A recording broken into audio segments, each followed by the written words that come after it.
So let's move on to the Belmont. Please. The Belmont, in its current location, was opened May 4th, 1905. Oh. Yeah. It was, or is, run by the New York Racing Association, as you mentioned, along with Aqueduct and Saratoga. And as you said, the Jamaica race course before it closed in 1959. That's when the New York Racing Association acquired all those. And it's now I don't know if it's Rochdale or Rockdale Village. That's the name of the apartment complexes, which was not directly on our route, but very close to our route this week. And yeah, I'm going to read off the other tracks that have been in New York City historically. Okay. There was the Brighton Beach Racecourse. Ooh. Yeah. There was one in Gravesend Racecourse. There's the Jamaica Racecourse, as we mentioned. There's the Jerome Park Racecourse, which is in the Bronx, as well as the Morris Park Racecourse, which is in the Bronx. Are either of them still around? Or are any of these still around? These No, are they're all not. done. Okay. Yeah, they're all defunct. The Morris Park Racecourse was the original site of the Belmont Triple Crown race. Oh, wow. Which we'll get to in a little bit. There was a Sheepshead Bay racetrack. There was a Union course in Woodhaven. And there's also, this is not in the city limits, but you mentioned it earlier, and it's in Yonkers, is the Empire Race course, which is harness racing and a casino. What is harness racing? That's when they have a carriage like on the back, like with wheels. They do that? Yeah. Cool. Yeah.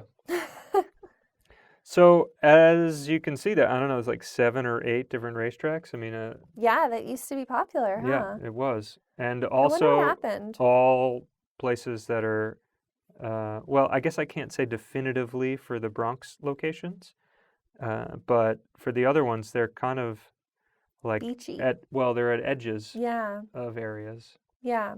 So, which I guess makes sense. There's yeah, space. it's like you said before, just like where there's room. Yeah. So it was financed by August Belmont II. Okay. And he is notable for a couple of reasons. He financed the original subway. And of course, the subway system, which we should maybe do an episode on at some point, but that doesn't involve walking as much. No, it's the opposite. Yeah. The subway systems were private before they were made, public utilities, if you want to call that. Right. And they were 2 lines, right? I mean, there were more the IRT and the... I think there were more than 2. This is where I need to do research on. Yeah. But there was a lot of the reasons that the development of the subway came on so quickly as opposed to now. I mean, there are a lot of reasons why it goes slower now, but it was because they were private enterprises. Right. So it was just somebody making the decisions and making it happen as opposed to bureaucratic stuff. Yeah. And he... So he financed the entire subway station at the time, or he financed like a section that he wanted He financed the original subway. Okay. Oh, wow. Cool. Yeah.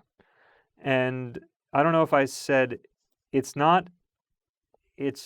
somewhat debated, but let's say mostly thought that Belmont is named after his father, not him.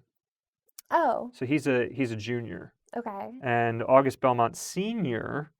is important because he had a stable out in Babylon that raised championship horses in Babylon, Long Island. And then he picked up and moved his horse breeding operation out to Kentucky. And Kentucky is very well known for its bluegrass, which is great for raising horses. And it's unclear to me if he is not the father of Kentucky horse racing, he is certainly one of the prime movers. Oh, wow. And so the race, the Belmont Stakes, that's named after him. So it might be that his son is the person that is named after the park, but the race is named after the father.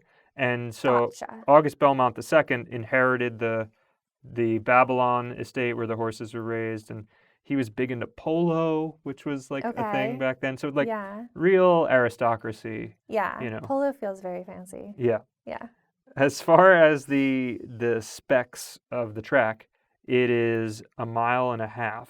Oh, okay. It has a couple of Is that kind of big? Yes. It has a couple of nicknames, including the fairest track, I think because the mileage evens things out. All right. Why are you skeptical of that? Well, I don't know. I feel like I really don't know anything about horse racing, but when humans do running sports, some people are sprinters and some people are distance and some people are somewhere in between. And I don't know that it's like, it's just like maybe some horses are sprinters and some are long distance horses or whatever. I don't know. Whatever. I like it. It's good. The fairest track evens things out. Another nickname for it. I wish I could control my face and just listen. Another nickname for it is Big Sandy. I like that. The Big Sandy. Is it dirt? I don't think so. I think it's sand. Oh, it's sand? I don't. Yeah, it's a deep, sometimes tiring surface. Oh. Yeah, equalizing, one might say. It's like the blizzard. Yes, and it's also referred to as the championship track. Okay. Because almost all horse champions of the past 100 years have run here. Whoa. Yeah. That's why you weren't impressed with my facts about a couple champions. I guess, maybe. Yeah. Cigar. It is considered one of the set of elite tracks in the United States. Those include Saratoga, Keeneland, and Churchill Downs. Okay. Do you recognize Churchill Downs? No. That's Kentucky. Okay. That's the Kentucky Derby location. Oh. Del Mar and Santa Anita, which are in California. Oh, yeah. Yeah. And I think Del Mar, and I'm fairly confident on this, but that was the one that we walked through when we were doing our California walk. Oh, I knew it sounded familiar. I believe so. Okay. And then this one was not listed as as part of the elite tracks, so I'd be curious to know why. But Pimlico is the other one that I'm familiar with because that is the second leg of the Triple Crown. Oh. The Preakness is the name of that race. Oh, I've heard of that. Yeah. Yeah. So that's in Maryland. Okay. Yeah, in Baltimore. Is it strange that now that I represent the Aqueduct, I'm feeling a little like when you keep calling them elite tracks, like I want to like fight you? No, that sounds about right. Okay. Yeah. It was home to a bunch of aviation tournaments in the 1900s. Like what? Like the Wright brothers would put on these expositions Cool. where I don't know if I think they were just trying to figure out how planes worked. Like we're going to test out some new models and stuff. And they would just like fly them around. I guess so. Like use it as a landing space? Yeah. That's pretty cool. Yeah. It was also the mail flight leg between Washington, D.C. and New York for a period of time. Like where the USPS mail planes would stop? Yeah. Huh. Yeah. Well, let's see. What other exciting facts can I give you here? The largest crowd ever was in 2004. Okay. When 120,139 people came to see the final leg of a Triple Crown bid for Smarty Jones, who had some local ties. Is that the name of the horse or the jockey? Smarty Jones is the name of the horse. Okay. And he lost. Oh, he lost Smarty. to Birdstone. Which gets me to the race itself, the Belmont Stakes, the third leg of the Triple Crown.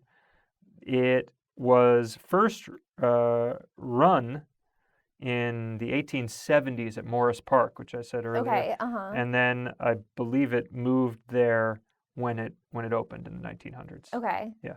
And there have been 13 winners of the Triple Crown. And I think it's pretty self-evident.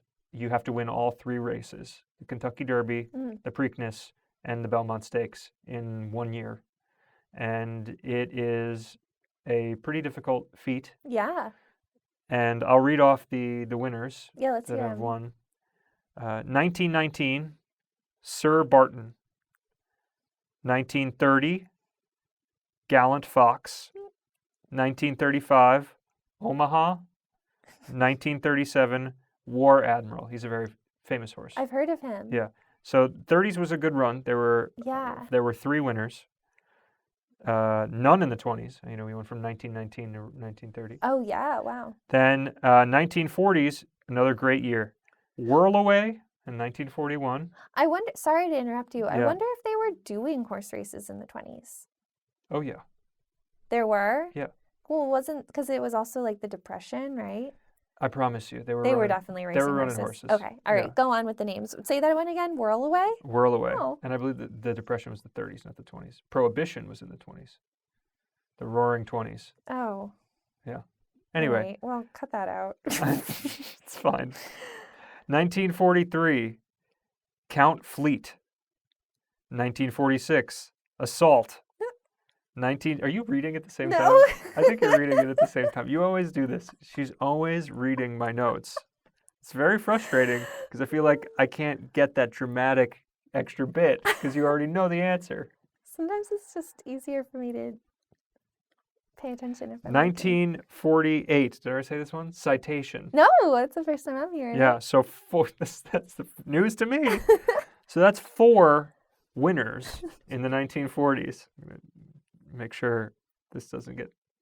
So, did any happen in the 1950s? I don't know. Did they? No. No? Did any happen in the 1960s? No. No. Wow. Did any happen in the 1970s? I'm going to say no. Yes. Oh. 1973. What do you think? You want me to guess the name of the horse? You already kind of said something about it, yeah. Oh, was it Secretariat? It was Secretariat. Ooh, ding, ding, ding, ding. In dramatic fashion, he won with an all-time length and all-time speed. Wow. What was it? I don't recall Okay. offhand, I'm sorry. But you can, if you watch the race, you can see he just blows away the competition. Wow. And that was very dramatic because it had been, you know, what is it, 48, 58, 68. It had been 25 years since a horse had won the Triple Crown. Wow, that's amazing. He must have been so excited. He was very excited. Yeah. I wonder how many people name their pets Secretariat. I don't know. It only took 4 years until another horse came along. Who was that? Seattle Slew. Oh. Yeah, another well-known horse. And then 1978, Affirmed. That was the name of the horse? That was the name of the horse. I don't care for that. Okay. Well, it lived in the history books for quite some time because then the 80s came and went, the 90s came and went, the 2010s came and went, and there was no winner until 2015. Oh.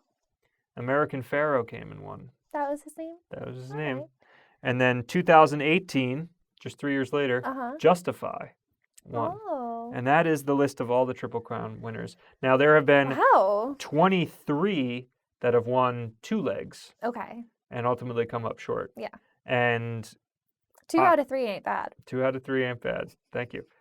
And, you know, growing up on Long Island, it was actually kind of a, you know, local thing, you know, a big deal. To go to the Triple Crown? Well, or to go, like, talk about it? I've never actually went, but to talk about it because, you know, it would be 100,000 plus people going to check it out. And from 2002 to 2004, there were 3 unsuccessful bids to try and be the Triple Crown winner. Oh, wow. And I mentioned, well, it was War Emblem in 2002, Funny Side in 2003, and Smarty Jones in 2004. But I remember when I used to work at a nursing home for a number of years, and we would do news, like in the morning, and that was always a big thing to read the news about how this horse was going to be either had won the first one or the second one, and then like as you were getting ready for the third one, people would be very excited. Yeah. Yeah. Oh. And Smarty Jones in particular was a real favorite. Yeah. So. Oh. Yeah, that is the very short of the history of Belmont. I don't think there's anything else worth. I mean, there's a lot worth knowing about Belmont beyond that, but I think that's what I have listed here. So. I loved it. Yeah. I would really like to do some horse races. Okay. I feel like I have watched them on the TV. I've placed small bets as a kid with my family just by watching the TV, and I'd like to do it in person for real. Well, there's also a very big fashion component. I was just gonna say, I'd also like to dress up and get one of those hats. There you go.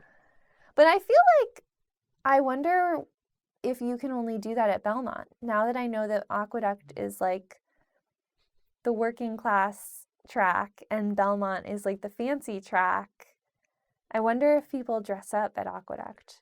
I'm sure there's some vibe there. What are people gonna do? Yeah. We were. Oh, I guess we saw that woman in that amazing coat today. Yes.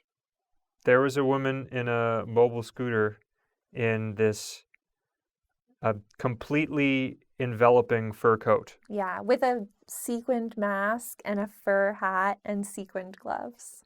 Yeah, she was doing it up. Yeah, it was Which, a good look. yeah, Yeah. I commend her. Yeah, it was cool.